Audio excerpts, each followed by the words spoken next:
pesquisadora das áreas de Seguridade Social, Política Fiscal e Financiamento do Estado. Ela é reconhecida por sua crítica à austeridade e defesa do serviço público como pilar da cidadania. E fazer uma lembrança para vocês. Já teve um congresso nosso, muitos anos atrás, que ela fez uma brilhante palestra para nós sobre a Previdência Social, desmistificando aquela história de que a Previdência estava falida, mostrando aonde estavam os verdadeiros ralos da Previdência. Bom, para acompanhá-la também, José Celso Pereira Cardoso Júnior, servidor do IPEA e atualmente no Ministério de Gestão e da Inovação, onde ocupa o cargo de secretário de Gestão de Pessoas, especialista em planejamento estatal e defensor, como nós, de um Estado forte, com políticas públicas universais e de qualidade. Por favor, José Celso. E para coordenar esse painel, né, mediar esse painel, nosso companheiro Aires Ribeiro, presidente da Federação Estadual de Servidores Públicos Municipais do Estado de São Paulo, vice-presidente da CSB e presidente da Confederação dos Servidores Públicos Municipais do Brasil. Por favor. Bom, boa tarde a todos e a todas. Primeiramente, quero agradecer à CSB, na pessoa do presidente Neto, pelo convite de estar aqui hoje, participar desse debate importante, tratar do serviço público. Sou servidor público da cidade americana desde 1980, sou dirigente do sindicato da cidade, presido a Federação e a Confederação Nacional.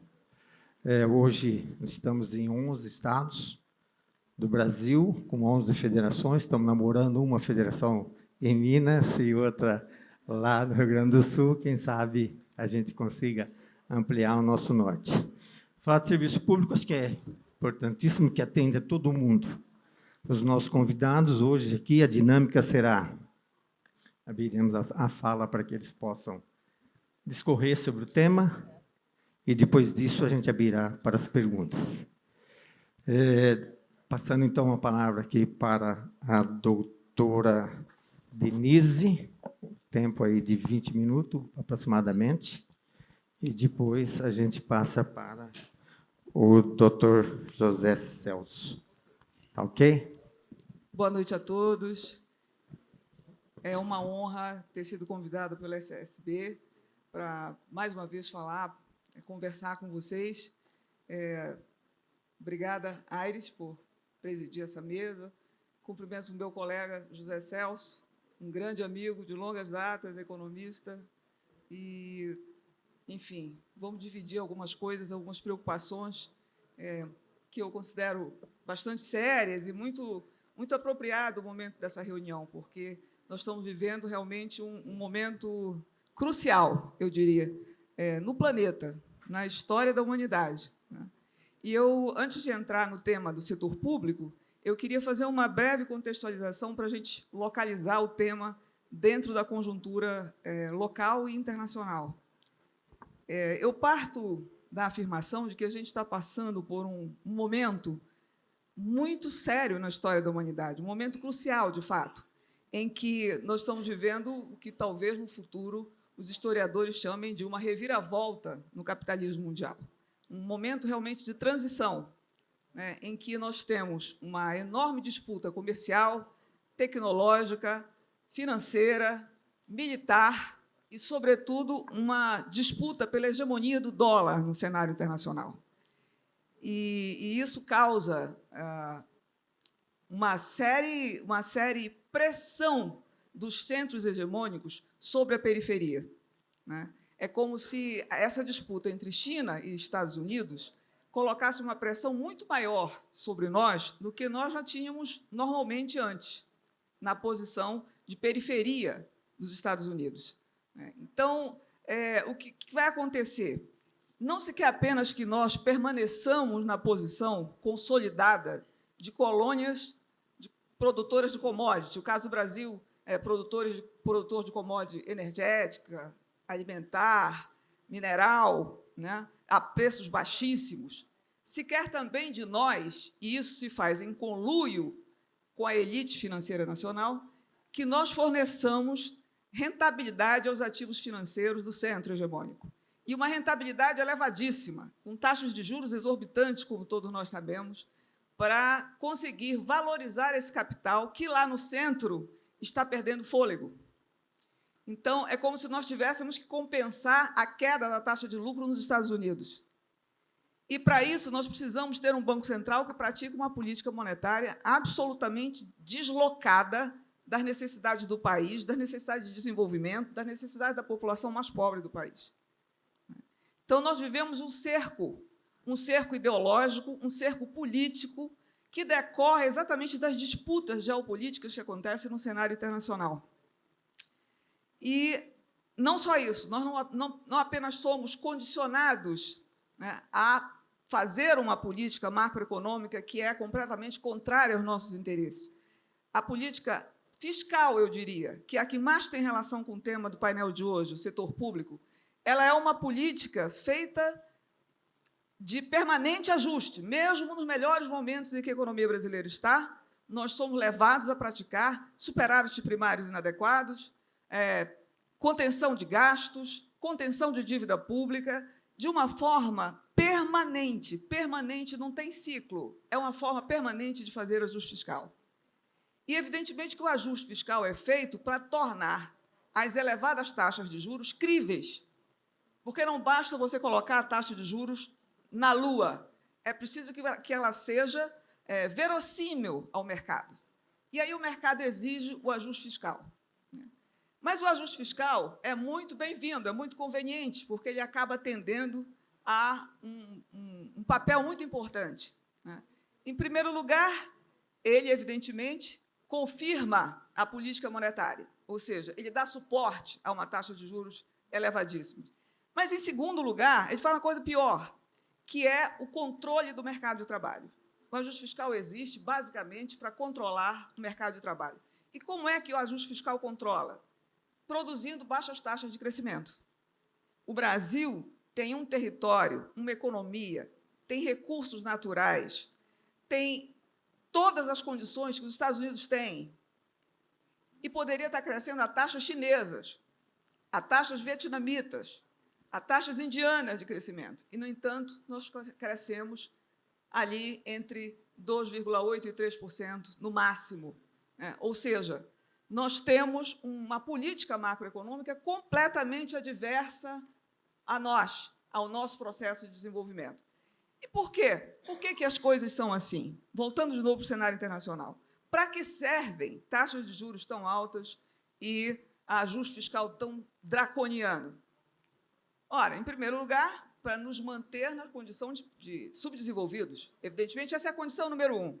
Nos manter na condição de colônias submissos a metrópoles que são os Estados Unidos. Então, o ajuste fiscal e taxa de juros altos são perfeitos para que não surja, na América do Sul, uma potência com capacidade de questionar a hegemonia americana, com capacidade de disputar o espaço comercial, financeiro dos Estados Unidos, tecnológico. Então, não vamos esquecer da frase do Kissinger, que popularmente é atribuída a ele, em que ele disse o seguinte: não vamos querer que o Brasil seja um novo Japão. Ou seja, não vamos querer que o Brasil desponte com uma potência tecnológica e comercial em condições de competir com os Estados Unidos. Então, essa política macroeconômica é uma política macroeconômica para deixar a economia sempre gelada, sempre desaquecida. E isso faz com que se controle o mercado de trabalho, porque aí não tem rebeliões, não há revoltas. Você controla o mercado de trabalho, produzindo uma taxa de desemprego alta, salários rebaixados e uma legislação trabalhista que desmantela com os direitos dos trabalhadores. Ora, isso fragiliza todas as reações que possam existir a esse sistema. Fragiliza a reação dos sindicatos, dos movimentos sociais, das centrais. Isso imobiliza a população. E isso é pior porque isso é um cerco ideológico, inclusive sobre a própria esquerda e da própria esquerda. Dentro da esquerda se criou um consenso pelo neoliberalismo. Dentro da esquerda, um companheiro pune o outro quando critica o neoliberalismo. Porque se tornou consensual o ajuste fiscal. Nós passamos a justificar o ajuste fiscal. Nós passamos a tornar subservientes, uma subserviência voluntária ao neoliberalismo, a tal ponto que o governo federal de centro-esquerda passou a ser um gestor do neoliberalismo no Brasil. Tal é a capitulação, a conivência com os interesses da alta finança. Porque é isso, o subproduto da hegemonia americana é a financiarização subordinada. A financiarização periférica, agressiva, que resulta em altíssima desigualdade de renda, que resulta em níveis altos de pobreza, baixas taxas de crescimento, desindustrialização, reprimarização da economia, uma estrutura de regressão social que nós estamos chegando à época pré-30. Então, eu estou fazendo toda essa introdução para dizer, então, como é que eu penso que a gente deve refletir sobre o setor público. É dentro desse contexto, o que sobra para nós do setor público. Mas, antes de chegar lá, vou dar alguns números que eu acho extremamente importantes para a gente ter uma referência. Essa situação de financiarização subordinada, comandada por juros elevadíssimos, em que aqui os empresários preferem comprar ações, comprar títulos públicos, debêntures, né, seguros, eles preferem investir em ativos financeiros do que contratar trabalhadores, porque é muito mais rentável deixar o seu capital se expandir na área financeira. É mais líquido, é mais rentável e é mais seguro. Por que ele se arriscaria comprando máquinas, equipamentos, contratando trabalhadores, se ele vai ter um retorno, uma taxa de retorno muito menor? Então, isso é a financiarização subordinada, comandada pelo centro hegemônico e cooptada pela elite financeira local. Então, o que resultou nisso? A indústria de transformação do Brasil sofreu uma queda. Para vocês terem uma ideia, a indústria de transformação participava com 27% do PIB em 1986, 27%. Hoje ela tem apenas 12% em 2023, 12%. Então, há uma desindustrialização aceleradíssima. Os países que mais se industrializavam no pós-guerra eram Japão e Brasil. Japão e Brasil eram os países que mais se industrializavam. O Japão foi para o brejo também, mas continua sendo uma potência tecnológica, desacelerou enormemente com o neoliberalismo lá, empurrados pelo Acordo de Plaza pelos Estados Unidos, e depois nós, que engolimos esse pacote neoliberal a partir dos anos 80, final dos anos 80 e início dos anos 90, que nos financiarizamos em larga escala. Então, a desindustrialização é o primeiro fenômeno, é um sintoma da financiarização, né? A parcela dos produtos industrializados na cesta de exportações caiu de 75% há pouco tempo, em 2000, para 42% em 2021. Então, nós reprimarizamos a pauta exportadora brasileira. Por outro lado, o patrimônio financeiro no Brasil, isso é um dado do Banco Central, cresceu 21% apenas entre 2018 e 2024. Hoje, os ativos financeiros, o patrimônio financeiro representa no Brasil 7 vezes o nosso PIB. Isso é para dar uma noção, né, do que nós temos pela frente para vencer. Nunca o Estado foi tão necessário nessa situação. Uma situação de crise mundial, uma situação em que todo mundo sabe, o FMI já até projetou, né, as taxas de crescimento muito menores até o final de 2025, tanto para o Brasil, como para os Estados Unidos, para a Europa, para todo mundo, porque se vive uma fragilidade financeira enorme no mundo, uma incerteza gigantesca, uma incerteza que paralisa os investimentos, que derruba as bolsas, que provoca uma alta especulação no mercado de títulos públicos americanos e no mercado de ouro, no mercado de petróleo. Quer dizer, tem 3 mercados que estão em crise. Em crise não, em elevada disputa, não em crise, em disputa, que é o mercado de energia. Está uma disputa muito grande entre China e Estados Unidos, GNL, todos aqueles processos, né, complicadíssimos de abastecimento da Europa, da China, e que é feita em grande parte por Rússia e alguns países como a Austrália e a Indonésia. Então, há uma disputa muito grande no mercado de petróleo, né? há uma disputa muito grande no mercado financeiro, e essa disputa é uma disputa que pouco se fala, né? A disputa do mercado financeiro, as pessoas ficam mais discutindo as tarifas, etc., né? E no mercado, muito provavelmente, muito breve, de alimentos. Vai haver uma disputa muito grande ali. Bom, então, nós nunca precisamos tanto do Estado. Que Estado nos sobrou depois de quase 4 décadas, mais de 4 décadas, de neoliberalismo, né? Ok, nós temos, de um lado, um império financeiro e militar que nos oprime, né, que nos domina. Mas, do outro lado, nós temos uma adesão submissa das lideranças políticas nacionais. E isso é o que molda o Estado brasileiro. Porque as nossas lideranças dentro do Estado são lideranças que capitularam para a subserviência ao neoliberalismo. Então, o Estado foi definhando. E eu vou trazer aqui as notícias mais recentes, porque essa é uma questão estrutural, tenho certeza que o José Celso vai tratar isso com profundidade, que ele é um especialista, ele vai tratar das questões mais profundas do Estado brasileiro. Eu vou passar com as questões mais conjunturais, né? O que restou do serviço público no Brasil.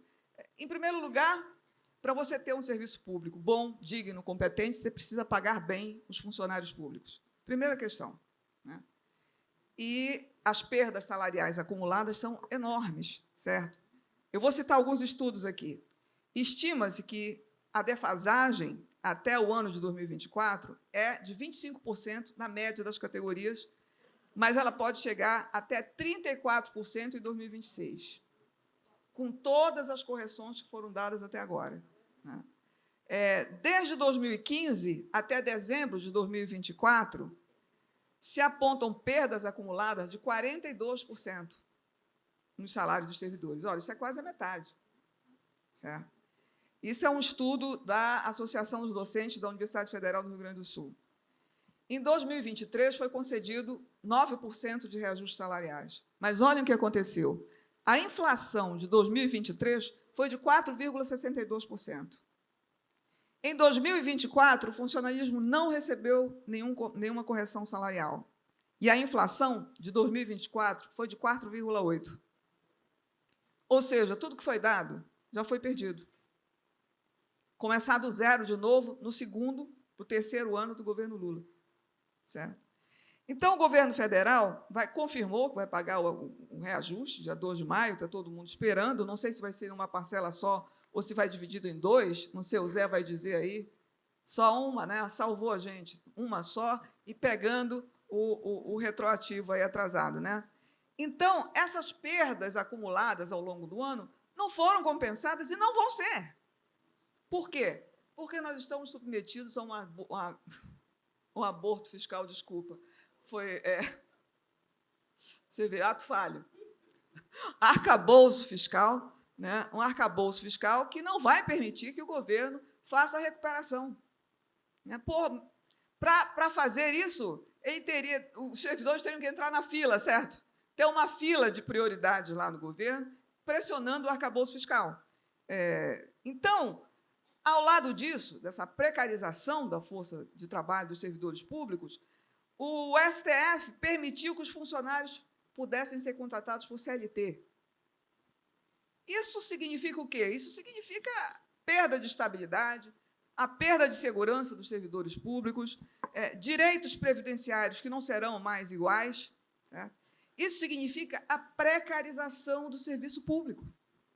Definitivamente. Quer dizer, um aumento, vamos falar a verdade, da exploração dos servidores públicos, que encontram cada vez maior demanda no setor de saúde e educação, porque a população vai empobrecendo, as demandas crescem, e eles estão, do outro lado, sem salários corrigidos, né, sem recursos para atender a essas demandas, muitos trabalham em condições precárias, de infraestrutura precaríssima, não preciso nem dizer que eu sou professora da UFRJ e o teto cai na cabeça da gente lá, certo? Ali, a UFRJ, quem quiser ter uma sessão de depressão, eu levo para passear na UFRJ, né, para vocês verem o que é o fim do serviço público, né? A falta de investimento, a total decadência dos prédios, né? todos os anos da minha vida, nos últimos 10 anos, eu ouvi aquela ladainha que a UFRJ só tinha dinheiro para funcionar até junho. Aí acaba funcionando, sabe Deus, até o final do ano, com o pessoal em greve, aquela loucura toda, porque a educação, de fato, não é prioridade. Claro, para um país que não vai se desenvolver, que tem que ficar subdesenvolvido, que tem que ser uma colônia fornecedora de commodities, para que educação? Para que ciência? Para que tecnologia? Né? Para que infraestrutura? Não precisa. Né? Qualquer coisa serve. Somos um primo pobre. Agora, é preciso dizer também que não foram só os servidores públicos que passaram por essa situação. Vocês sabem que, recentemente, o STF, através do seu ministro Gilmar Mendes, começou a questionar a pejotização no sentido contrário, ou seja, enquanto a Justiça do Trabalho dava vitória aos trabalhadores que tinham reconhecido o seu direito por vínculo empregatício, agora o STF quer derrubar isso, quer pegar um caso, para fazer desse caso um exemplo, e uniformizar o tratamento. Ou seja, vai haver uma pejotização generalizada, uma perda total de direitos, uma verdadeira fragilização da classe trabalhadora, que vai perder direitos constitucionais, direitos absolutamente sólidos há muitos anos no Brasil, e que vai cair. O objetivo, portanto, é aprofundar a reforma trabalhista de 2017, dessa vez conduzida pelo STF. Né? Quer dizer, é a escalada da retirada dos direitos dos trabalhadores, junto com a possibilidade dos funcionários públicos serem contratados por CLT. Olha só, enquanto a CLT está sendo destroçada para os trabalhadores do setor privado, o setor público desce e vai para a CLT nas suas contratações. Então, a questão é a seguinte: a reforma trabalhista não foi revogada. Lula não fala nesse assunto, embora tenha sido uma promessa de campanha eleitoral. Não tem nada na mesa posto que se pense em refazer a reforma trabalhista, que se pense em refazer a reforma da Previdência. A CLT segue enfraquecida com a terceirização, com o trabalho intermitente, com a uberização, com o fim da obrigatoriedade da contribuição sindical.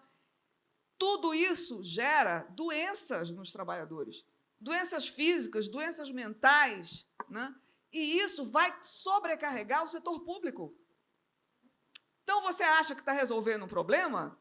Você está criando um outro, aqui na ponta, no setor público. Então, lá, os servidores mal pagos tendo que atender uma demanda crescente de trabalhadores que estão tendo a sua saúde dilapidada pela legislação trabalhista brasileira, com todo o suporte do STF. Um STF feito e moldado com a maioria, o quê? De indicados pelo Lula. Né? Assim como é o Banco Central hoje em dia. Então, você começa a perceber que essa superestrutura do Estado, ela foi moldada pela centro-esquerda, gente. Vamos assumir isso de vez. Né? Nós estamos produzindo uma nova direita no país. Nós vamos acabar fazendo um sistema presidencialista como o americano, que só tem 2 partidos. É isso que vai acontecer nesse país? É isso que nós vamos deixar acontecer?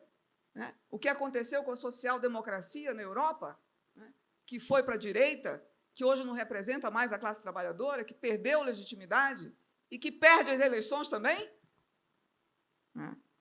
Então, um segundo item que eu quero trocar para falar do setor público é que, justamente, esse arcabouço fiscal, né, que acabou aí com qualquer possibilidade de um Estado desenvolvimentista, de um Estado que reindustrialize o país, que um Estado que tenha planejamento, estratégia para enfrentar essa crise. Se vocês conhecem, falem, porque eu não ouvi falar ainda. Qual é a estratégia desse Estado para enfrentar a crise atual? Pois bem, o arcabouço fiscal demoliu esse Estado, né? E agora a ministra Tebet vai e diz: olha, não tem condições de nós mantermos os pisos da educação e da saúde. Porque os pisos da educação e saúde, junto com as emendas parlamentares, em 2027 vão inviabilizar as despesas discricionárias. Acho que todo mundo leu essa matéria que saiu na Folha de São Paulo, né, em que tem um estudo, mostrando, dentro da LDO, está lá dentro da LDO, demonstrado que, em 2027, o crescimento das despesas com saúde e educação, que são apoiadas na receita corrente líquida e na receita dos tributos, né, elas crescem numa velocidade mais alta do que os 2,5%, que é o limite superior do teto dos gastos. Conclusão, elas estão sufocando os gastos discricionários. E, ao invés do governo dizer chegou a hora de nós revermos o arcabouço fiscal, chegou a hora de nós revisarmos isso, até porque tem uma eleição em 2026, e nós queremos dar legitimidade para a nossa base de apoio, não. A ministra Tebet vai e declara aquilo que todo mundo já sabe que está nos corredores da Fazenda, que é o quê? Vamos fazer outra reforma da Previdência, vamos acabar com os mínimos constitucionais da saúde e da educação, né? Se não existe mais, que é uma tentativa que vem desde o Temer. Afinal de contas, nós estamos fazendo a ponte para o futuro do Lula, né? Nós estamos reproduzindo o presidente Temer, o golpista, certo? Então, a proposta é acabar com o gasto mínimo para a educação e para a saúde, e, mais ainda, né, desvincular o piso previdenciário do salário mínimo. Pronto. A centro-esquerda vai conseguir o que a direita não tinha conseguido até hoje. Com o maior silêncio da classe trabalhadora. Com o completo silêncio e prostração da classe trabalhadora. Certo? Isso é que é cooptar com categoria. Desculpem o meu cinismo.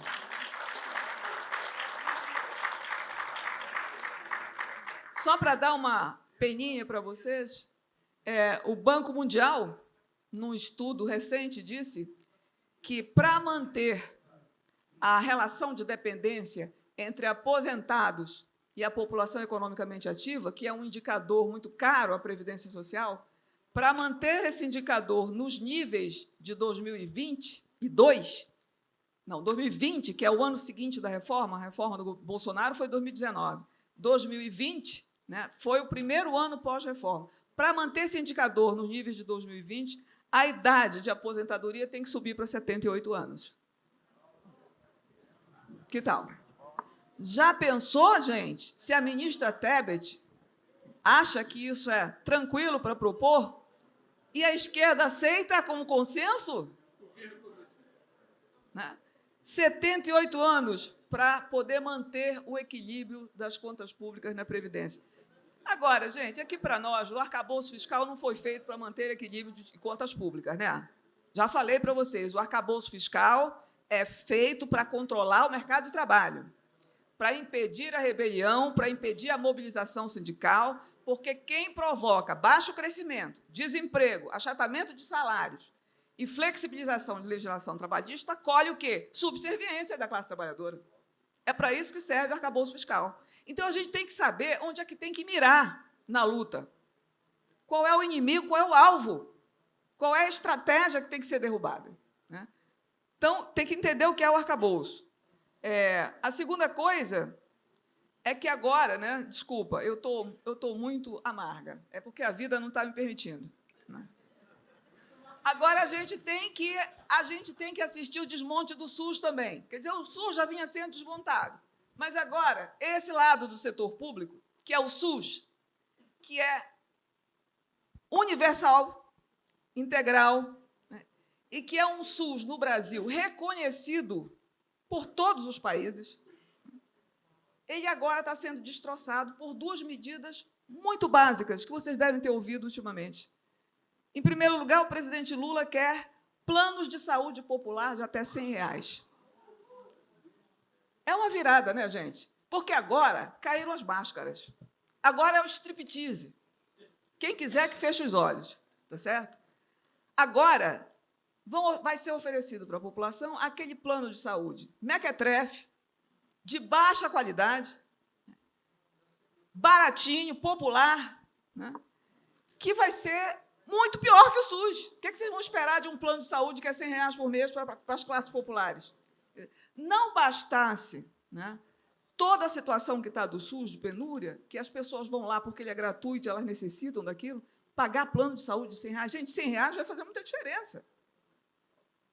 Agora, esse plano de saúde popular vai estar associado a uma política do ministro Alexandre Padilha, que é o mais acesso a especialistas. Meus companheiros, o mais acesso aos especialistas é o seguinte: consultas, cirurgias e exames feitas pelo setor privado. Ou seja, o SUS sai de cena e entra o setor privado para fazer o trabalho que o SUS fazia de graça, tá certo? Ao invés de nós estarmos discutindo como recuperar o SUS, como contratar profissionais competentes para o SUS, como cuidar da infraestrutura do SUS, como aumentar a oferta para diminuir as filas, o governo decide botar o ministro Padilha. Aliás, foi por isso que a ministra caiu, né, a anterior. Tá parecendo isso. Num esquema de total favorecimento com as corporações do setor privado. Por quê? Por que isso? De novo, debaixo do nosso silêncio? Debaixo da nossa indiferença?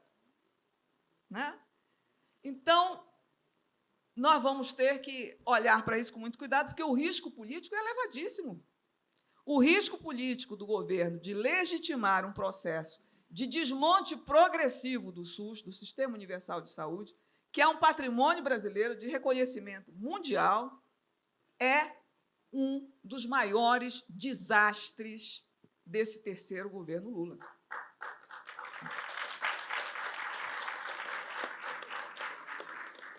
Uma outra questão que atinge o serviço público são as emendas parlamentares. O que são essas emendas parlamentares? Emendas parlamentares é o seguinte: os deputados e senadores, desde 2013, estão vendo essa história de corte de gastos, né? Veio a presidenta Dilma, fez um ajuste fiscal duro. Veio o presidente Temer, fez o teto de gastos. Bolsonaro, teto de gastos. Haddad e Lula, arcabouço fiscal. Os caras olharam e falaram: olha só, vocês não querem fazer política, a gente quer. Tá certo? Nós vamos ter que ter verba para irrigar a nossa base eleitoral. Então, nós vamos fazer a nossa reserva aqui, que são as emendas parlamentares, as emendas individuais e as emendas de bancada. Conclusão: existe uma parcela do orçamento público que não é controlada pelo Ministério do Planejamento, nem pela Fazenda, que é de total gestão do Centrão e dos fisiológicos deputados, né? Que não tem nenhum controle, nós não temos nenhum controle sobre essa verba. Essas verbas, elas são obrigatórias, certo? Elas são verbas impositivas e elas estão crescendo ano a ano, vinculadas à receita corrente líquida. Certo? Então, a receita corrente líquida cresce, as emendas crescem também. E elas vão dentro do arcabouço, ameaçando o teto de 2,5%, do jeito que a educação e a saúde, por exemplo. Ao ponto de que, vou citar só um dado aqui para vocês, essas emendas têm aumentado tanto a cada ano que elas chegaram a 13,5 bilhões de reais em 2022, 22 bilhões de reais em 2023, o que significa 11% dos gastos discricionários em 2022 e 12% dos gastos discricionários em 2023. E estima-se que elas vão chegar em 2027 a 55 bilhões de reais. Então, elas estão vinculadas à receita corrente líquida, crescem rapidamente e ao domínio da lógica eleitoral. Não é uma lógica de planejamento. Imagine os investimentos em saúde feitos por um deputado que quer irrigar sua base eleitoral. Não tem nada a ver. É um gasto fragmentado que não tem conexão com os outros gastos, fora do planejamento do Ministério, né? Uma ineficiência enorme, enfim, e ainda dificultam, né, qualquer projeto de desenvolvimento e de soberania desse país. É mais verba jogada no ralo da ausência de desenvolvimento e de soberania desse país. E ainda dificulta uma avaliação técnica pelos ministérios, né? Porque são gastos, como vocês sabem, escusos, que ninguém sabe direito para onde nem por quem, né? Até a gente sabe, mas Não dá em nada. Então, esse gasto acabou gerando, os municípios devem saber, quem está aqui nos municípios sabe, uma desigualdade na distribuição dos recursos do orçamento dos municípios. Há um desequilíbrio na quantidade de recursos recebidos por cada município desses. Então, é preciso questionar a supremacia das medidas de rigidez monetária e de austeridade fiscal, porque geram esse tipo de monstro, as emendas parlamentares. E aí, quais são as saídas possíveis? O Poder Executivo vai perdendo espaço decisório no orçamento e o parlamento vai conquistando, ao ponto de que já se chama isso de um regime parlamentar, semi-parlamentarista, sei lá. Por quê? Porque hoje os deputados, cada um deles é uma unidade orçamentária, de tanto dinheiro que eles levam. Certo? Agora, tem uma outra coisa também interessante para falar. Já falei da desvinculação do salário mínimo do piso previdenciário.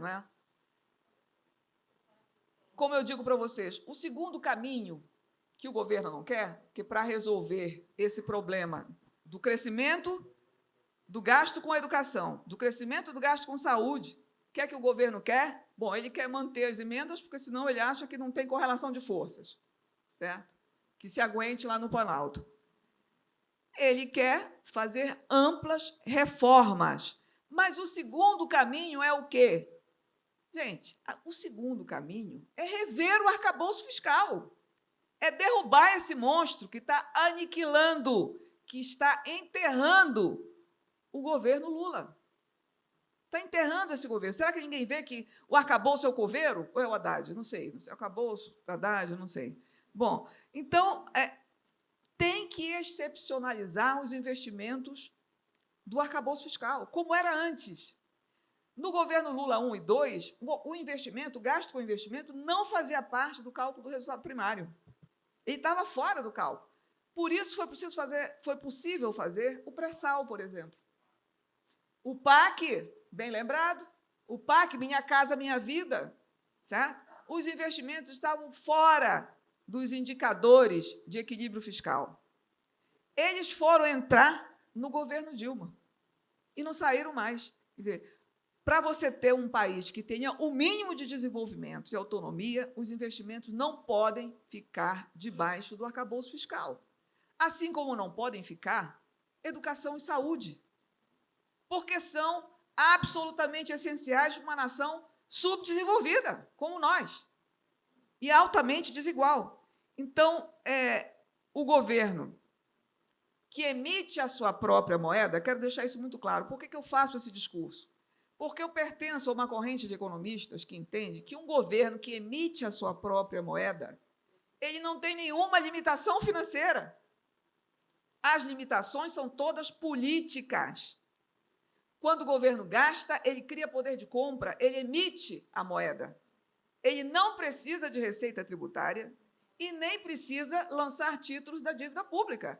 Ele simplesmente gasta. Qual é o limite desse gasto? Não é fiscal. O limite do gasto é a própria capacidade produtiva da economia. Por isso é que o governo, para gastar responsavelmente, não é ele fazer resultado zero, resultado primário zero, não. Não é ele manter a dívida abaixo de 90% do PIB, não. Não é ele fazer 2,5% de crescimento, não. Não é isso que é responsabilidade fiscal. Responsabilidade fiscal é você elevar o gasto até a capacidade produtiva da economia, ou seja, enquanto houver máquinas paradas, estoques acumulados e trabalhadores desempregados, é dever do Estado gastar. É dever do Estado. E não há nada que possa impedir o Estado de gastar, porque o gasto é um crédito feito pela internet, teclando no computador, fazendo um crédito bancário. É isso que é o gasto. Os bancos lidam com isso desde que nasceram há um século, certo? Que os bancos e o governo têm a capacidade de criar moeda. Então, não há limites. Não acreditem nessa balela de que não tem dinheiro, porque a pandemia de Covid mostrou que o governo fura o teto a hora que quiser. Mais de 800 bilhões de reais foram gastos fora do teto na pandemia. Como é que esse dinheiro apareceu? Como, se não tinha dinheiro? Paulo Guedes, antes da pandemia, um mês antes, ia para a televisão dizer que não tinha dinheiro. Ministra Tebet está fazendo a mesma coisa? Aliás, qual é a diferença? Qual é a diferença? Nenhuma. Né? Agora, se nós estamos numa crise mundial, se nós estamos num problema de inflação alimentar, se nós estamos enfrentando diversos problemas estruturais de desindustrialização, de reprimarização, de aumento da pobreza, por que o governo não vai gastar como se aqui tivesse uma crise tão grave quanto a da Covid? É preciso empilhar os corpos para a gente descobrir que essa história de que não tem dinheiro é uma balela? Né? Então, uma última coisa que eu queria mostrar para vocês aqui, o meu tempo, como é que está? Eu estou acabando, tá?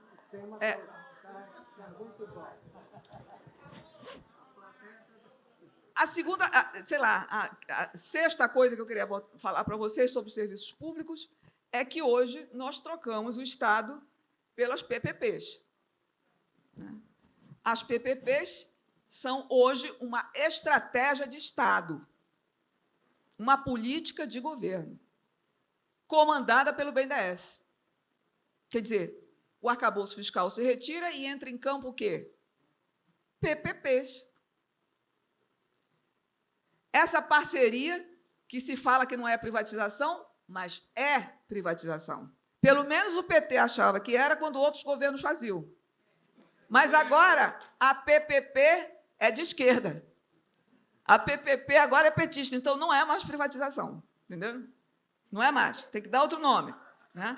Então, hoje nós temos PPPs na área de saúde, PPPs na área de educação, o BNDES faz PPPs, como sempre fez, mas agora aumentou a sua rotatividade em rodovias, ferrovias, aeroportos, saneamento básico, energia, mobilidade urbana, saúde, educação, faz até escolas para o governador de São Paulo, para o Tarcísio.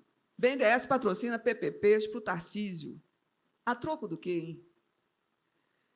Minas Gerais, PPPs da educação em Minas Gerais, em Caxias do Sul, ou seja, governos do adversário, governos que vão enfrentar, em 2026, o Lula nas eleições. Mas o BNDES está patrocinando PPPs nesses lugares. Essas PPPs estão tão avançadas, virou tanto uma estratégia de Estado, que eu vou dizer uma coisa para vocês. O dado que se tem é o seguinte, é que nunca se privatizou tanto no país como nos últimos 2 anos e meio. Nem Collor, nem Fernando Henrique, tá certo? É agora, com as parcerias público-privadas. Isso não é muito discutido. Isso não é muito criticado, mas esse é o papel do BNDES. Né? O BNDES passou como banco das privatizações no governo Collor e Fernando Henrique e agora também no governo Lula. Essa é a estratégia. Então, a gente pensava que o governo Lula ia colocar uma pausa, né? Ia colocar um bloqueio no avanço da direita e nas políticas de direita do país. Não aconteceu. A gente esperava que o governo Lula fosse fazer uma reversão na reforma da Previdência, na reforma trabalhista, na reforma do ensino médio, que ele fosse reestatizar a Eletrobras, que ele fosse recomprar a Petrobras, certo? E nada disso aconteceu, pelo contrário, né? As refinarias da Petrobras continuam privatizadas, os gasodutos, né? Nunca se privatizou tanto no setor de água e saneamento. Hoje, metade dos municípios brasileiros já tem sua água privatizada, metade. Né? Nunca se privatizou tanto, com apoio financeiro do BNDES, a infraestrutura do país. Então, a gente vive uma situação, né, em que o consenso neoliberal anda solto no mundo. Por fim, eu queria falar só mais uma coisinha aqui de final para vocês. O governo Lula resolveu lançar o empréstimo consignado para os trabalhadores do setor privado. Gente, o endividamento das famílias, eu já escrevi uns 2 ou 3 artigos sobre isso, eu tenho estudos sobre isso, colegas meus também têm. Quais as causas do endividamento? Ele não é um endividamento ostentatório. O endividamento das famílias decorre da necessidade de pagar a luz, a água, de pagar o colégio e, sobretudo, mais de 50% da dívida pendurada em cartão de crédito é com o supermercado parcelado. A população se endivida para pagar o supermercado, a comida. Nos Estados Unidos, por exemplo, o endividamento é muito mais alto que o nosso. Muito mais alto, a taxa de endividamento é mais de 100%.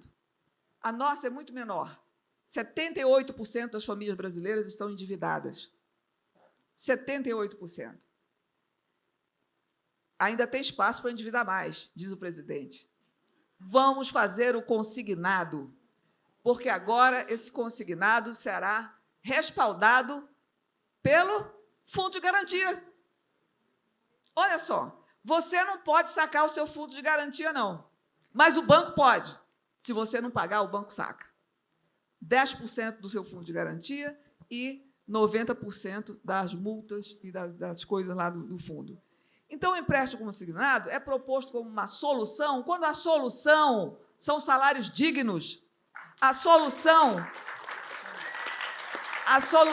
é um sistema público de saúde e educação dignos, porque a renda dos trabalhadores hoje está sendo empregada para pagar plano de previdência, para pagar plano de saúde, para pagar colégio, porque não é mais ofertado pelo governo. E o empréstimo vai apenas aumentar a vulnerabilidade financeira das famílias, que já estão extremamente vulneradas, exploradas a taxa de juros de 3 dígitos, porque começa com o consignado. A partir do momento em que a margem do consignado é tomada, o banco oferece o quê? O empréstimo pessoal. Com taxa de juros altíssima, de mais de 100%. Oferece o rotativo, que tem taxas de juros superiores a 500% ao ano. Aliás, tem bancos em que o rotativo custa mais de 900% ao ano. E o que faz o Banco Central? Eu costumo dizer o seguinte, quando vai aumentar a tarifa do metrô, quando vai aumentar a tarifa da água, da luz, tem sempre uma agência que está monitorando esse comportamento da subida dos preços. Por que o Banco Central não monitora as taxas de juros praticadas nesse mercado? Por que elas são livres dessa forma, ao ponto de elas baterem 480% ao ano, 520% ao ano, no caso do rotativo, 800% ao ano? Por que não usar os bancos públicos para conceder empréstimo para a classe trabalhadora? Quem é que sustenta esses bancos públicos? Por que não fazer empréstimos a taxa de juros próximas de 0? Qual é o problema? Por que endividar com um consignado cuja taxa de juros do ano é 45%?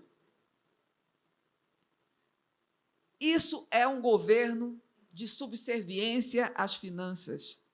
É um governo lacaio, desculpem, das finanças públicas. E isso não pode acontecer com a nossa aquiescência. Não pode acontecer com a nossa conivência. Não pode mais acontecer. Porque nós estamos assistindo a esse fenômeno. Tem um jornalista e historiador chamado Gilberto Maringoni que fez uma postagem no Facebook muito interessante e eu converso com ele e ele diz o seguinte: nós podemos estar assistindo a um fenômeno novo na realidade política brasileira.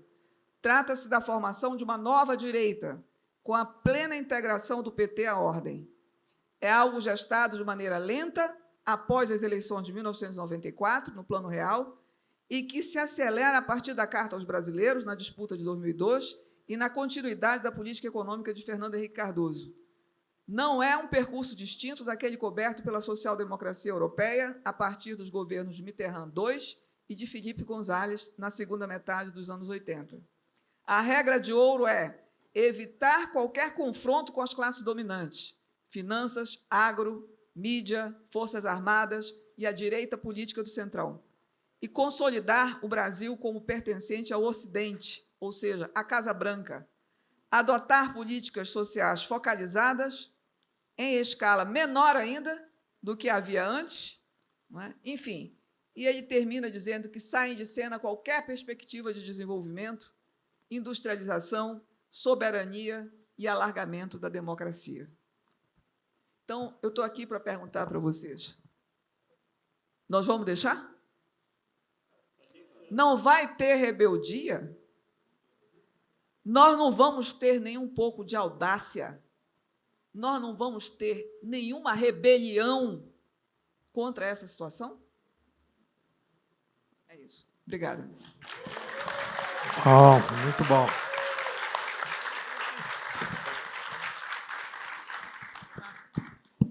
Respirem fundo. Vamos lá, agora passar para o Dr. José Celso. Fique à vontade. Muito bem, boa noite. Na verdade, a gente não jantou ainda, é boa tarde, né?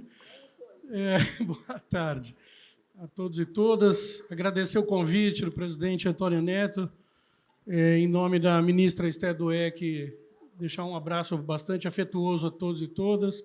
Cumprimentar e parabenizar a professora Denise, sempre brilhante, contundente, mais uma aula magna, né? Irretocável. De modo que tem muito pouco a agregar, né? Na verdade, depois disso tudo que a Denise já trouxe para a gente aqui.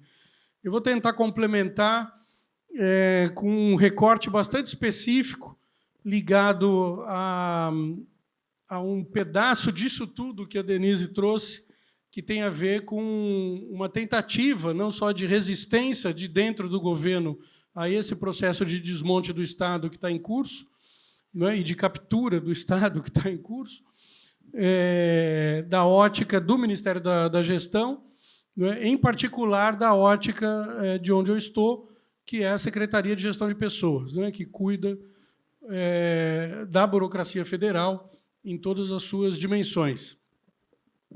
Então, vamos lá. Inicialmente, seria importante entender o seguinte, até pegando ganchos com a fala da professora Denise. Eu acho que ela traz muito bem o contexto geral dentro do qual o quadro político e econômico está colocado na conjuntura, né? E ela traz isso da perspectiva, vamos dizer, histórico-estrutural, né? Ou seja, ela não está falando apenas das restrições colocadas pela conjuntura ou pelo arranjo atual de poder que está vigente no Brasil, não é? E que torna subalternos não só o Estado como ente estratégico do desenvolvimento, mas, sobretudo, a classe política que o conduz, né, periodicamente, né, da qual o atual governo faz parte, né? Eu acho que ela traz uma perspectiva de mais médio e longo prazo que mostra claramente como, ao longo dos últimos muitos anos, 30, 40 anos, talvez, vem se processando um arranjo, né, a montagem de um arranjo político institucional de âmbito mundial, né, que vem constrangendo crescentemente o poder e a capacidade dos Estados nacionais de praticar políticas econômicas, políticas públicas de modo geral, né, e com pouca capacidade de resistência por parte dos grupos políticos, quaisquer que sejam as suas orientações ideológicas ou programáticas, né, sobretudo no Ocidente, porque, claro, a China é uma exceção, né, a uma grande exceção, importante exceção a esse processo mais geral que está em curso em todo o Ocidente, né? Então, não é um fenômeno apenas aplicado ao caso brasileiro, esse do desmonte do Estado, do constrangimento crescente das suas capacidades de atuação e de resistência a esse duplo movimento, que é o de, por um lado, a deslegitimação da política, da democracia, né, como forma institucional de resolução de conflitos, né, e de atendimento das necessidades gerais da população, né, e, por outro lado, essa captura crescente do Estado por meio das suas finanças, né, das finanças públicas, em relação às finanças especulativas, né? E nós até participamos juntos, né, de um projeto durante a pandemia, eu e a professora Denise, cujo título do livro era A Financiarização e a Privatização das Finanças Públicas no Brasil, né, em que a gente tentava justamente mostrar como vem se construindo, no caso brasileiro, um arcabouço normativo, institucional, que vai, ao mesmo tempo que vai restringindo a capacidade dos governos de gastar ou de investir na população, no território, nas políticas que movimentam a economia, que geram emprego, tributos, etc., né, vai, ao mesmo tempo, criando as melhores condições do mundo para que o gasto financeiro tome conta do orçamento como um todo e não tenha limite nenhum ao seu crescimento, à sua proliferação, né? Então, eu acho que esse contexto mais geral é importante para a gente ter em conta ao avaliar o que está acontecendo agora, né, no atual governo. Acho que a professora Denise tem toda a razão na crítica que ela traz e faz de forma contundente a baixa capacidade do governo de resistir a esse duplo movimento, né, o desmantelamento do Estado, da política, da democracia e, ao mesmo tempo, a subserviência ao capital financeiro. Mas eu acho que é preciso, olhando de dentro do Estado, reconhecer que não existe um governo, né? Existem vários governos dentro desse atual contexto, como sempre foi, né? A diferença atual é que essa disputa está, francamente, pendente para o lado, né, da direita, para o lado do capital financeiro, para o lado da dominância financeira e política conservadora, né? E isso não só limita o raio de ação possível de uma coalizão ou dos grupos de centro-esquerda que ainda estão dentro do governo, né? Mas não só limita o seu raio de ação, como colocam esses grupos quase que no corner da resistência possível, né? É um pouco, eu acho, dessa maneira que eu vejo assim, a conjuntura, né, também atual, né? E do ponto de vista do Ministério da Gestão e dessa área de gestão de pessoas que tem uma relação direta com a tal da agenda da reforma administrativa, né, eu acho que é onde existe, inclusive, evidências recentes, que eu vou tentar mostrar para vocês, de algum esforço de resistência, né, em relação a esse tema, né, que é a nova fronteira, né, aliás, desde o governo Bolsonaro, mas que continua presente na agenda da direita e na agenda dominante do país, como uma nova fronteira da ocupação, né, do pensamento conservador e das práticas políticas conservadoras. Bom, então vamos lá. O que eu acho que é preciso entender? Toda a proposta, todo o discurso e as propostas de políticas e de reformas no âmbito do Estado e da administração pública que a gente tem visto no Brasil nos últimos muitos anos, e, sobretudo, no governo Bolsonaro, que trouxe a lume, né, a ideia de uma reforma administrativa mais radical, materializada na proposta da PEC 32, né, a famigerada PEC 32, todos aqui se debateram contra ela e sabem do que se trata. Toda essa agenda está ancorada num diagnóstico muito simplista do que é o Estado e do que é a administração pública, basicamente em torno de 3 grandes ideias-força que, bem ou mal, dominaram o ideário nacional, né? A imprensa reproduz essas 3 coisas todo dia, os políticos, sobretudo os conservadores, reproduzem essas 3 coisas todo dia, né? E o próprio governo, internamente, vários dos segmentos que compõem o atual governo também propagandeiam essa mesma agenda, né? As ideias força de que o Estado brasileiro é grande, é caro e é ineficiente, né? E nós já fizemos vários estudos, a professora Denise participou de vários deles para desmontar essas teses liberais e falsas sobre o Estado Nacional, né? Não vou me alongar nesse aspecto aqui, porque isso eu acho que até já foi bastante difundido, né? A ideia de que o Estado é grande é uma falácia, obviamente, por conta não só das comparações internacionais que são possíveis fazer empiricamente, mas por conta da grande agenda do desenvolvimento que ainda o Brasil tem, né, pela frente. O que significa dizer que nós precisamos de mais e melhor Estado e não de menos Estado, né? Tampouco o Estado é caro do ponto de vista, por exemplo, do gasto com o pessoal, né?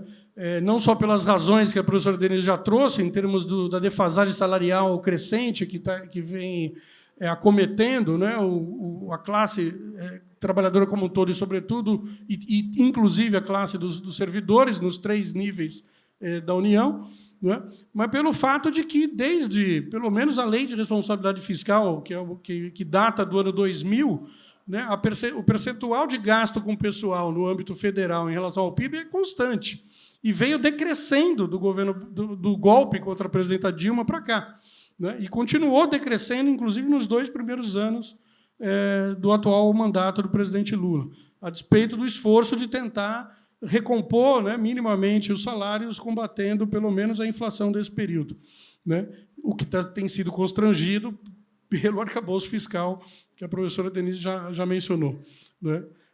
E tampouco, pasmem, o Estado é ineficiente, ou pode ser classificado ou considerado como ineficiente como um todo, né?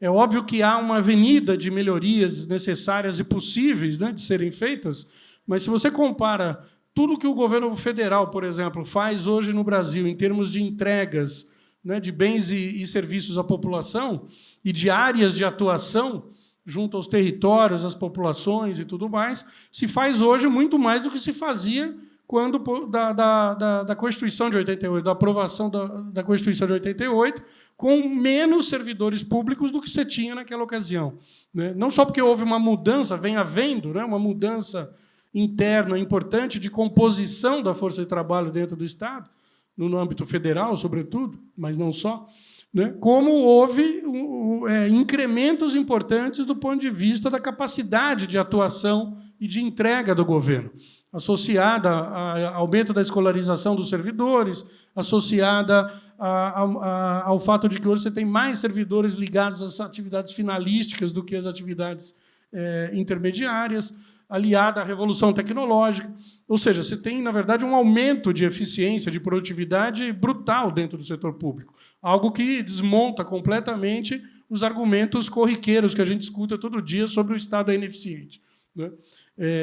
Então, quer dizer, a gente precisa, primeiro, eu acho, continuar desmentindo esses mitos liberais que continuam pautando o debate sobre reforma do Estado e sobre reforma administrativa no Brasil, né?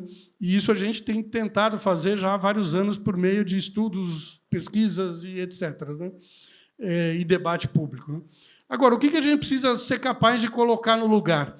Né? Uma agenda de desenvolvimento, né? Que é o grande desafio brasileiro dos últimos 50 anos, pelo menos, né? E a grande dificuldade não é conceber um projeto, que é parte dessa história, não é construir governabilidade, embora isso esteja sendo cada vez mais difícil no Brasil, em função dessa deslegitimação, né, estrutural da democracia, né, que para ser sustentada, não só depende de frentes amplas como essa que elegeu o presidente Lula para salvar o país, né, do autoritarismo que viria, inevitavelmente, com a reeleição de Bolsonaro, né, mas também por conta da baixa capacidade que os governos têm demonstrado em entregar resultados, né, para a população. Ou seja, a distância entre o que as campanhas eleitorais prometem e o que os governos entregam tem aumentado. E isso está na raiz dessa deslegitimação, né, da democracia e da política como canal de resolução de conflitos, né? Então, isso vai tornando o preço da governabilidade cada vez mais alto, né? E eu acho que isso explica, em parte, essa captura a que o atual governo, que prometia ser um governo centro-esquerda, mais resistente e altivo, vem encontrando, né?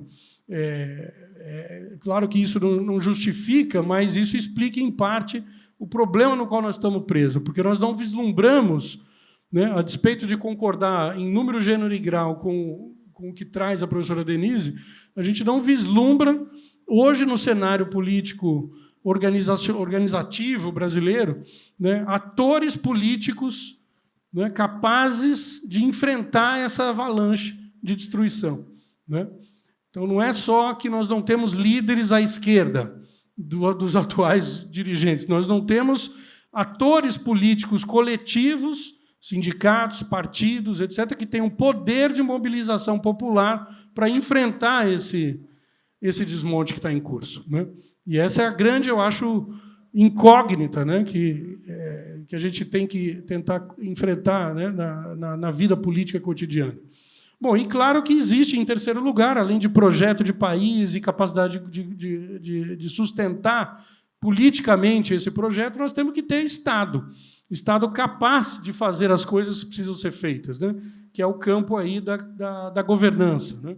Bom, isso tudo tem ancoragem aí em teorias e etc., que eu não vou perder tempo aqui com isso, para poder entrar no que me importa trazer de reflexão, né? Ou seja, contra esse diagnóstico que eu apresentei no início, que é um diagnóstico simplório, reducionista e falso sobre os problemas estruturais do Estado brasileiro, né? Ou seja, o Estado não só o Estado é grande, caro e ineficiente, apregou o discurso dominante, né? Quer dizer, não só não é isso, como é outra coisa, né? Ou seja, os problemas, na verdade, histórico-estruturais que acometem o Estado e a administração pública brasileira são de natureza não só mais profunda, longeva, etc., como de difícil resolução no curto prazo, né?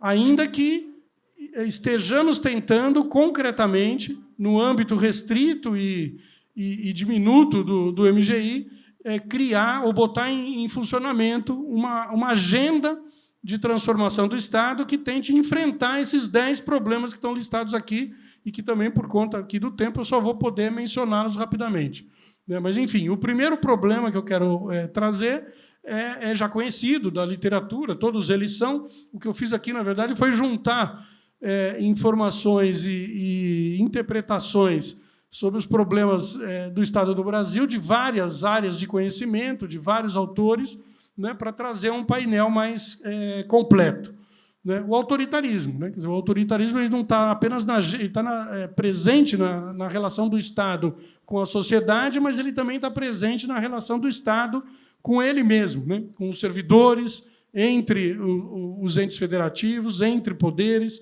né? Isso está na gênese da formação do Estado no Brasil e é um traço que impõe limites, por exemplo, ao enfrentamento de dentro do Estado, ou por dentro do Estado, em relação a uma série de coisas, entre elas, por exemplo, a construção dessas dominâncias ideológicas de dentro do Estado, né? Como, por exemplo, essa que a professora Denise trouxe, né? Essa ideia de finanças públicas que faz com que os próprios servidores pensem ou acreditem, né, numa lógica fiscal necessária, né, para o país se desenvolver, né? A ideia de que as finanças públicas funcionam como as finanças domésticas, né, que é uma ideia completamente equivocada do ponto de vista não só da teoria macroeconômica, mas também da teoria do Estado, né? Ela está impregnada e ela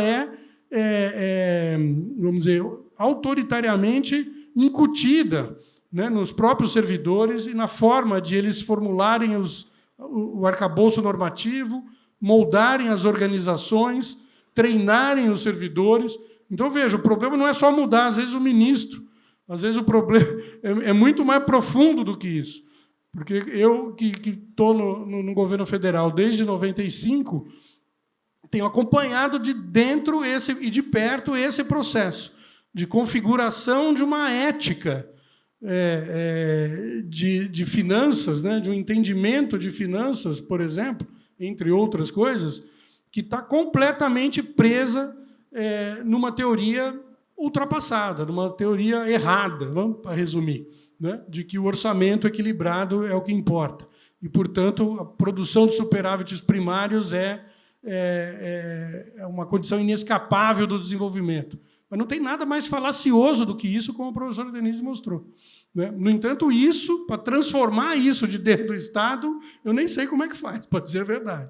É uma mudança de longuíssimo prazo, né? A questão do atavismo, né? Ou seja, a nossa tradição ibérica ela coloca uma série de costumes que se transformam em leis, em aparato normativo, etc., que vão ficando como muito defasados a cada geração.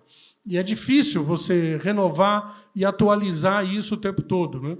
A tradição jurídica brasileira é uma tradição não só conservadora, como uma tradição estacionária, né? Ela, entre tentar mudar para resolver um problema e permanecer como está, para, né, tudo continuar como está, ela vai sempre pela linha, né, enfim, da manutenção do status quo, né? E isso demonstrado pelos exemplos que a professora Denise trouxe acerca das decisões recentes do Supremo, né? Bom, o burocratismo tem a ver não com excesso de servidores, né, de burocracia, mas com excesso de procedimentos burocráticos, né, que está relacionado ao outro, né, ao aspecto anterior. E isso explica, de certa maneira, a diferença de tratamento que a cidadania, né, os cidadãos, a população tem em relação ao Estado, né?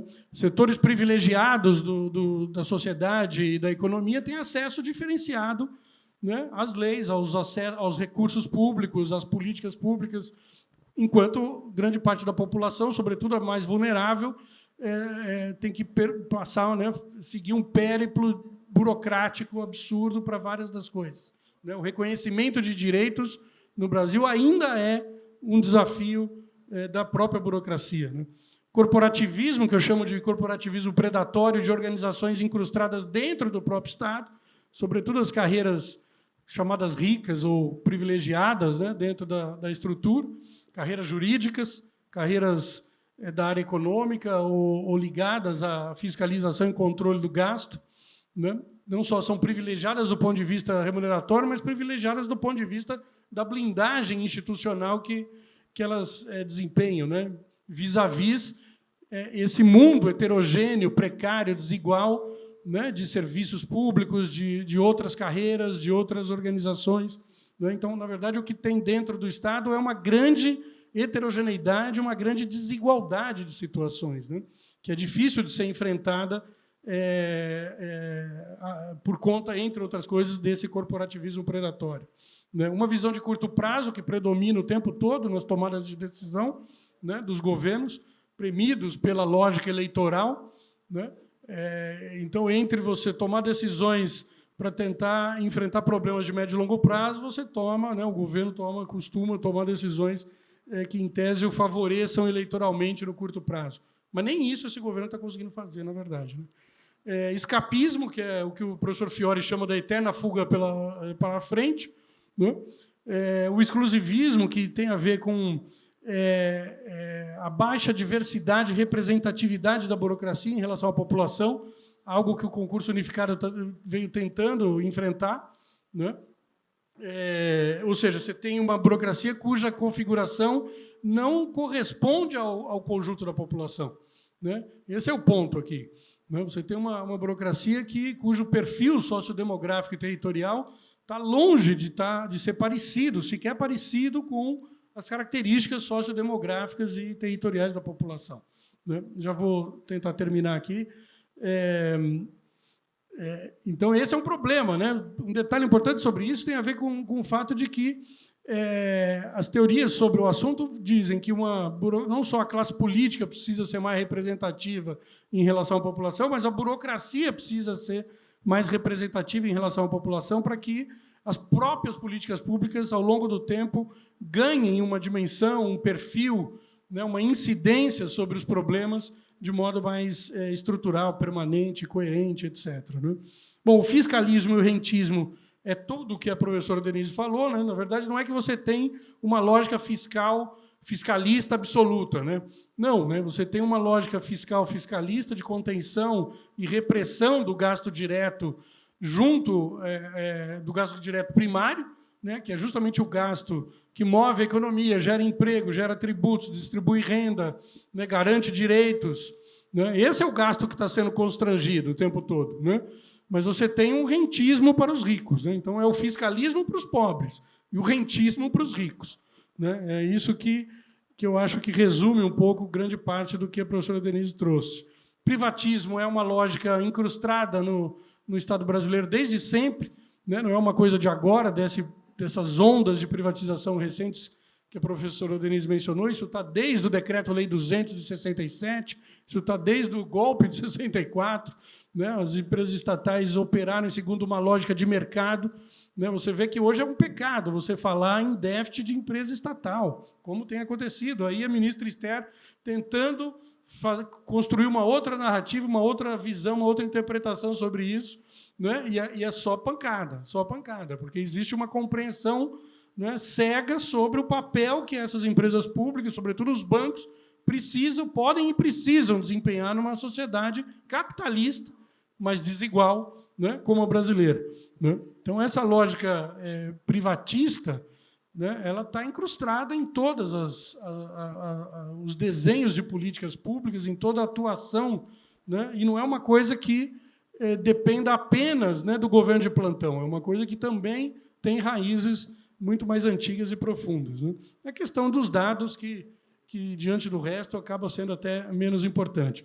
Bom, como eu estou vendo aqui na tela que meu tempo terminou, eu vou encerrar só com uma coisa bem rápida acerca, vamos dizer, dos 10, bem rapidamente mesmo, dos 10 exemplos de iniciativas recentes que estão em curso no âmbito do MGI, que vão tentando construir uma agenda de enfrentamento a esses 10 macro problemas estruturais, e que precisam, obviamente, não só do apoio popular, mas de uma compreensão diferente sobre Estado, administração e finanças públicas para poder se desenvolver. Né? Contra o autoritarismo, a questão da democracia, que não só é defendida como um valor em si, mas como um método de se governar. Né? Então, o fato do governo ter reaberto as mesas de negociação mostra um interesse genuíno de instaurar uma lógica democrática de compartilhamento de problemas e de tentativa de construção de soluções negociadas. Né? Algo que sequer era aventado, né, do golpe contra a presidenta Dilma até o final do governo Bolsonaro. A questão da diversidade, que eu já mencionei, né, que está tentando ser enfrentada por meio, por exemplo, do concurso unificado. Só para vocês terem uma ideia do que significou o concurso unificado, que vai, inclusive, ter uma segunda edição nesse ano de 2025, nós fizemos essa prova em 228 cidades do Brasil, coisa que nunca tinha acontecido para concurso de âmbito federal. Nós tivemos inscritos de 5.555 cidades do Brasil, ou seja, praticamente todas, e nós tivemos aprovados de 908 cidades do Brasil, coisa também que jamais tinha acontecido, com uma predominância percentual maior das regiões, inclusive Norte e Nordeste, do que Sul e Sudeste. Então, isso claro que isso, para se configurar como uma mudança estrutural, você precisa repetir isso, né, várias vezes ao longo de vários anos, para isso mudar a configuração da própria burocracia. Né? Estabilidade é um valor que nós defendemos, a ministra Esther já falou isso publicamente várias vezes, somos contrários à decisão recente do Supremo, que fez, né, acabou com o regime jurídico único como um regime contratual dominante no setor público. Isso pode ter uma repercussão terrível para estados e municípios, ainda que, mesmo que no âmbito federal, por enquanto, a gente não tenha nenhuma pretensão em mudar o regime de contratação. Né? Os concursos que estão sendo feitos e serão feitos até o final desse mandato continuarão sendo feitos na base do RJU e com a garantia da estabilidade, etc. Mas isso é uma disputa que vai ser travada daqui para frente, que vai envolver, provavelmente, todos os sindicatos. Né? A questão da equidade é o maior desafio, provavelmente, de qualquer reforma administrativa progressista que se queira fazer, muito difícil de enfrentar, inclusive por conta do que eu chamei antes do corporativismo predatório de algumas classes de servidores dentro do aparato do Estado. Capacitação ao invés de competição. Né? Todo o discurso neoliberal não, precisamos aumentar a competição entre servidores, né, remunerar por produtividade, etc. Isso é completamente contrário à lógica do melhor desempenho dentro do setor público. Né? No lugar disso, nós temos uma outra abordagem de gestão, a cooperação, a mesma coisa, a autonomia sindical. O governo está tentando mandar para o Congresso o projeto de lei que regulamentará o dispositivo da 151. Né? O presidente Antônio Neto tem acompanhado de perto esse debate, né? E a gente espera, pelo menos até o final desse mandato, conseguir aprovar essa regulamentação. atualização normativa, que é o que combateria, né, o que eu chamei antes de atavismo burocrático, etc., é uma coisa extremamente difícil num país com a tradição jurídica ibérica brasileira, mas a gente está fazendo várias tentativas de atualização e consolidação normativa. No âmbito do setor público, para vocês terem uma ideia, nunca houve algo como uma CLT, né? Uma consolidação de leis do trabalho aplicada ao setor público. A gente está tentando fazer um movimento nessa direção, o que implica rever uma quantidade imensa de legislações anacrônicas, em desuso, ultrapassadas, etc. É um trabalho também de longa duração.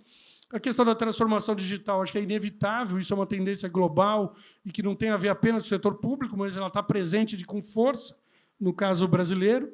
E, obviamente, estamos trabalhando uma estratégia de visibilização dos dados, de aumento da transparência das informações, para permitir análises mais consequentes, coerentes, etc. E um exemplo disso está no material que eu até trouxe para entregar de presente, não só para a professora, para o Ares e para o Antônio Neto, para entidades que estão aqui, e que está com o Vitor, que vai distribuir aí no final para os colegas. Bom, eu poderia continuar aqui mais um tempinho, mas como a professora Denise cobriu todo o tempo útil do debate, e com, obviamente, toda a competência que ela demonstrou, eu acho que eu não preciso realmente falar mais nada. Agradeço, estou à disposição para o debate. Obrigado. Ok. Bom, acho que não tem bastante tempo, porque eu recebi foram apenas 2 questões dirigidas à doutora Denise, que eu acho que vão na mesma linha, inclusive uma que eu gostaria de complementar. Alguma chance dos BRICS romperem o domínio do dólar no contexto mundial? É o Carlos Alberto faz essa pergunta. E também, com a eclosão da crise a partir do tarifaço, com a alteração da governança global, como o Brasil e o presidente Lula devem agir com os BRICS? Eu acho que é um desafio que pode nos oferecer uma grande oportunidade no cenário político e econômico, do Sérgio Arnaud, companheiro do Rio Grande do Sul. Eu também vou na mesma linha sobre a questão dos BRICS. A gente ouve algumas informações, né, e a gente torce para que seja verdade, talvez, a questão do PIX mundial, através do BRICS, sair um pouco do dólar. Como que a doutora vê esse aspecto da importância do BRICS nesse momento da história mundial? Bom, só pergunta fácil, né? Porque exige uma capacidade de pensar no conjunto dos BRICS, que não é simples, né? Os BRICS têm um número elevado de componentes e são componentes muito heterogêneos, mas eles estão sendo liderados por 2 nações muito importantes, que é a Rússia e a China, e que são 2 nações que têm um interesse enorme em romper com a hegemonia americana. E a hegemonia americana está produzindo um verdadeiro massacre nesses últimos 2 meses, para que isso não aconteça, ou seja, para bloquear o surgimento de um multilateralismo no mundo. E o que eu vejo é o seguinte, é que o Brasil tem que se engajar junto aos BRICS, e não tem outra saída para o Brasil. Ou ele vira uma colônia pré-1930, um fazendão, que só tem fazendão, finanças e, enfim, deterioração ambiental, e aí a gente vai realmente para o brejo, vai virar, desculpa, não quero ofender, mas vai virar uma Argentina, vai virar algum país mais pobre do que um país africano. Eles lá estão, com certeza, na próxima década, já nos passaram na África. Se a gente continuar no mesmo ritmo que a gente está aqui, muitos países africanos vão tomar a frente. Mas, enfim, eu não quero ser tão trágica assim, mas eu vejo uma desaceleração estrutural no Brasil muito forte, que ou se toma alguma estratégia política grandiosa, e eu acho que esse momento é um momento crucial para isso, é um momento em que, quando você coloca uma disputa uma fratura tão grande no planeta, porque isso é uma fratura planetária, né? É uma fratura planetária em que os Estados Unidos se isolaram, retiraram todas as máscaras, né, e partiram para o ataque frontal, inclusive de aliados inconvenientes, né? A Europa foi bombardeada, Canadá. Imagine os inimigos, né? Os economistas costumam citar muito aquela frase, né, que ser inimigo dos Estados Unidos é difícil, ser amigo é muito pior, né? Então, é o caso agora que a gente está vendo. Nós somos aquele amigo que pode se dar muito mal, né? Pode acontecer com a gente algo semelhante ao que está acontecendo com os grandes aliados dos Estados Unidos. Então, acho que agora o Brasil tem que se aliar à China. A China tem um projeto, né, que é a nova Rota da Seda, conhecido como Belt and Road Initiative, e a China está em vários países do mundo, né, em 120 países do mundo, com esse projeto, talvez até mais. Está em 20 países da América do Sul e está em 53 dos 54 países da África. Então, a China é hoje o grande carro-chefe da humanidade. Isso aí é fora de questionamento, tanto do ponto de vista tecnológico, o domínio tecnológico que a China tem, né, o domínio comercial, a velocidade de crescimento comercial da China é dezenas de vezes mais alta do que a dos Estados Unidos.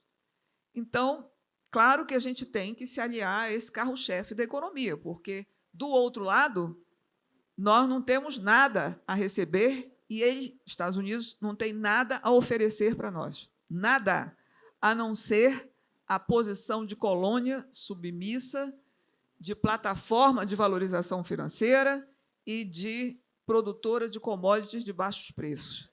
É isso que estão nos impondo para sermos. Então, não tem nada para nós, né, a não ser a implantação dessas políticas macroeconômicas altamente danosas para a população brasileira e que são exigidas por esse centro hegemônico. Então, uma das perguntas aí, eu acho que era essa, se o Brasil deve ou não se engajar no BRIC. Não há outra alternativa para o Brasil. Ou fica lá atrás e retrocede ao século XIX, ou anda para frente e se alia aos BRICS, né? Tem que haver a busca de aliados. Agora, o que é que eu vejo?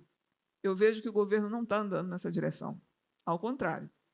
O que a gente enxerga e que vários especialistas em relações internacionais estão mostrando é um afastamento do Brasil dos BRICS. Isso a China, o presidente Xi Jinping esteve aqui, o Elias Jabbour, que é um analista da China de longas datas, falou, olha, veio aqui e não aconteceu nada, né? Os acordos não foram para valer, não teve nada de concreto. Xi Jinping esteve aqui e nós não aproveitamos essa participação.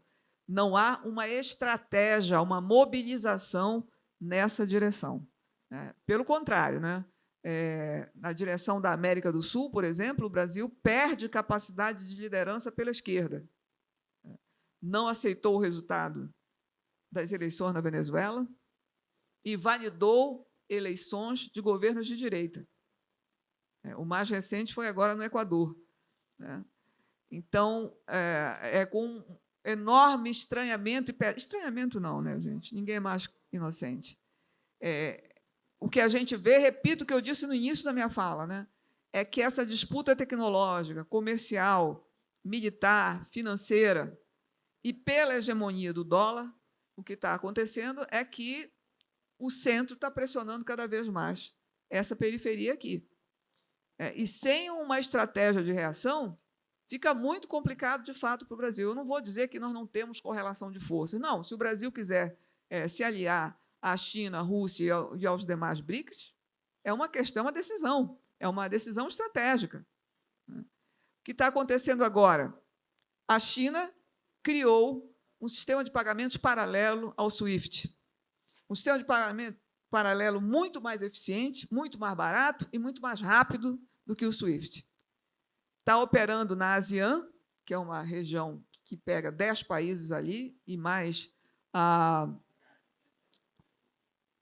outros países do Oriente Médio já estão entrando, vários países, a Rússia vai entrar, a Índia vai entrar. Então, e o Brasil? E o Brasil? Vai entrar ou não vai nesse sistema de pagamentos? Silêncio.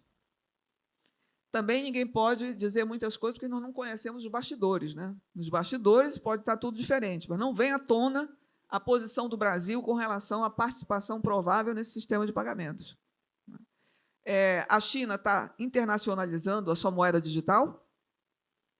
O renminbi já tem uma versão digital do Banco Central chinês e muitas operações já estão sendo feitas em vários comércios, inclusive no mercado de petróleo, que é onde se começa a inserir o domínio de uma moeda, no mercado de petróleo.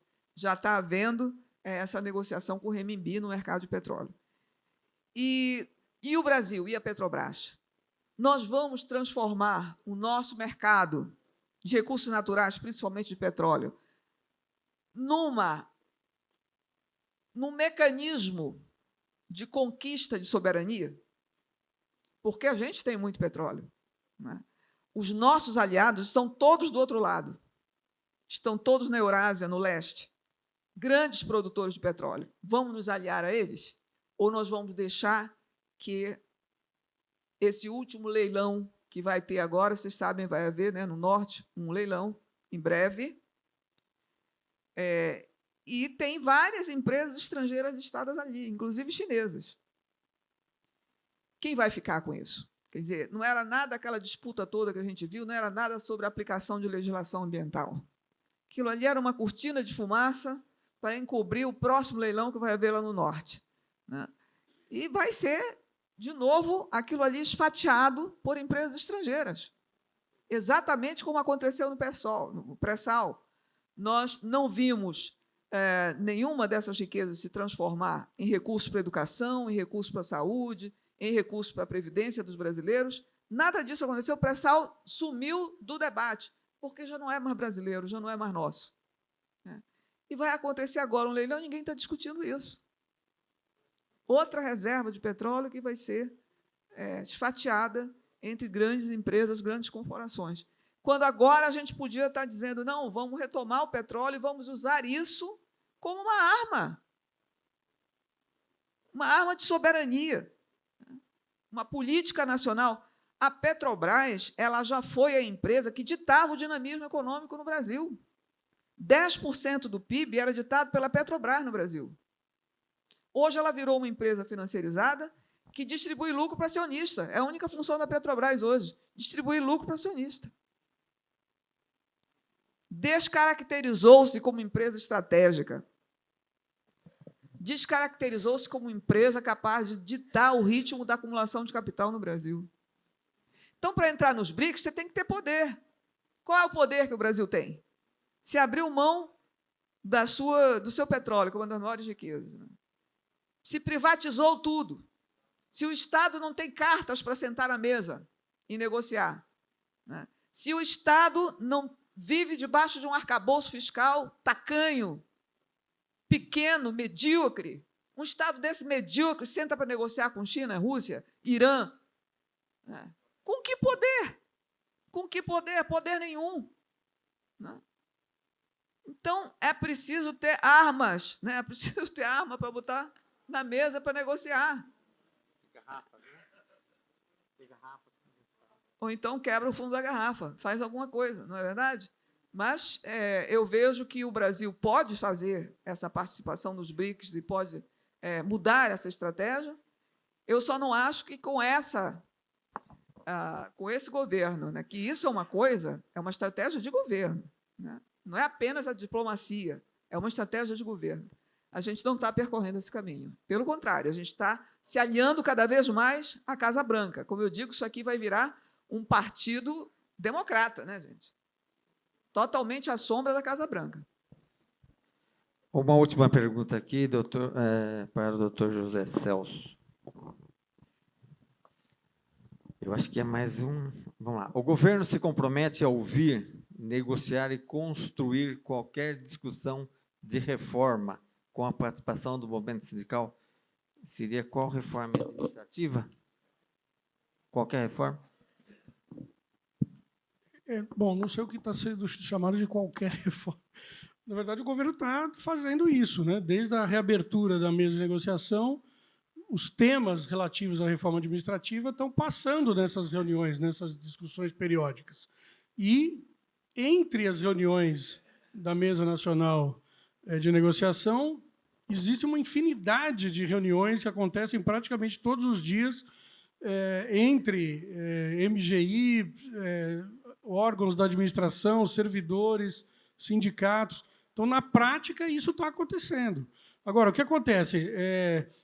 Essa é uma coisa que acabou acontecendo também por conta do governo Bolsonaro. Como eles trouxeram uma proposta de reforma na forma de uma PEC, uma proposta de emenda constitucional, que era totalmente destrutiva do serviço público, a imprensa, os próprios sindicatos, entidade, né, classe política dirigente, comprou a ideia de que existe uma reforma, ou é necessária uma reforma administrativa. O que é uma reforma administrativa? Uma reforma administrativa, na verdade, é um conjunto de medidas de transformação cotidiana do aparato público administrativo que sequer precisa de uma PEC, a maior parte das coisas nem sequer precisa de PEC, e estão sendo feitas na prática, na verdade, desde 2023, na linha do que eu mostrei aqui, de valorizar a democracia como método de governo, de aumentar a diversidade da formação da burocracia. Isso é reforma administrativa. De organizar uma negociação em torno do sistema de carreiras, de tentar combater os privilégios remuneratórios dessas categorias mais privilegiadas dentro da administração. Isso é reforma administrativa. Agora, o movimento sindical não tem uma proposta única. Existem várias ideias de cada sindicato, ou de cada confederação, ou de cada agrupamento. Existem várias ideias, inclusive ideias até contraditórias entre si, em alguns aspectos, não é? E várias ideias que são consensuais estão sendo encampadas pelo governo. Por exemplo, a tal da regulamentação que eu citei, da Convenção 151 da OIT, que foi uma agenda desde da campanha, que o governo absorveu, montou um grupo de trabalho com representantes de vários agrupamentos sindicais, construiu uma proposta conjunta que vai ser levada ao Congresso. Isso é reforma administrativa. Ou seja, não existe uma bala de prata. A reforma administrativa é um processo contínuo, é um processo coletivo, né? É um processo cumulativo, né? E que não se resolve por meio de uma PEC ou de uma hora para outra. É uma transformação que precisa ser incutida na administração, e nós estamos defendendo aqui uma proposta, quando eu trago aqui 10 pontos de mudanças necessárias, e não deu tempo de apresentar aqui, mas, enfim, para cada um dos 10 pontos existem já normativos, processos internos, existe uma série de coisas sendo feitas para dar concretude institucional para essa proposta, né, para essa lógica de transformação, que, para nós, tem duas características. Ela é infraconstitucional, porque, inclusive, o governo não tem voto para levar uma proposta de mudança constitucional para praticamente nenhum assunto, com exceção esses de aumento da rigidez fiscal. E, além de ser infraconstitucional, no caso da reforma administrativa, ela e tem que ser incremental. É um processo, não é uma bala de prata que vai resolver. A lógica de reforma administrativa que a classe política dominante de conservadora traz, que a imprensa traz, é uma reforma administrativa de redução de gasto, de precarização das relações de trabalho. E isso está na agenda da classe política conservadora. Vejo que a medida do Supremo vai nessa direção. É a água no moinho da PEC 32. Aliás, eu diria que ela praticamente implementa pelo Supremo a PEC 32. Né? Se não for barrada pela sociedade, dificilmente será barrada pelos governos locais.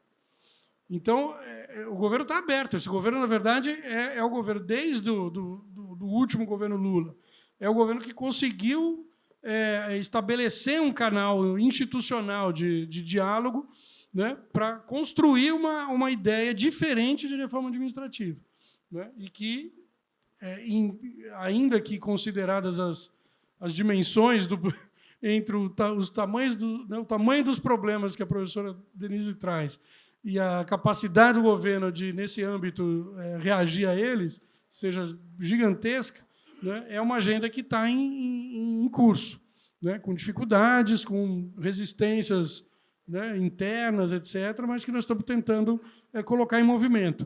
E colocar em movimento é a condição necessária para garantir que isso se cristalize no futuro, né, e consiga gerar frutos daqui para frente. Essa é a nossa aposta, mas é difícil. Ok, agradecer aqui aos nossos palestrantes aqui, doutor José, doutora Denise, e passar agora a bola para o presidente Neto. Neto, posso passar uma informação para o pessoal aqui dos servidores? Bem rapidinho. Eu estive participando de um evento na Fiesp para tratar da reforma administrativa. Óbvio, a gente tem que conhecer para saber o que eles pensam da gente. Quando nós estivemos lá, mudou a dinâmica. Eu não sei se o senhor estava lá. A dinâmica era para ter perguntas e depois, como nós estávamos presentes, nós e muita gente, não teve pergunta. E algumas pérolas a gente ouviu do Maia, que é o relator. Ele disse assim: a ineficiência do Estado custa mais caro do que a corrupção. E isso se dá por causa da estabilidade do servidor público. Olha só. Que mais que ele falou? Nós precisamos passar... A avaliação do servidor público tem que ser por uma entidade devidamente contratada, uma empresa para avaliar o servidor público. Não pode ser pelos pares. Os pais têm que analisar e avaliar os professores. Porque um professor faz a sua concurso, passa em primeiro lugar, depois ele não tem capacidade na sala de aula de didaticamente produzir, né? Mas 3 anos de estágio, não dá para ver isso? Não dá para ver que o cara não está qualificado? 3 anos de estágio? E aí, coincidentemente, no dia seguinte, a gente vê o professor apanhou porque cobrou do aluno a tarefa de casa, apanhou dos pais.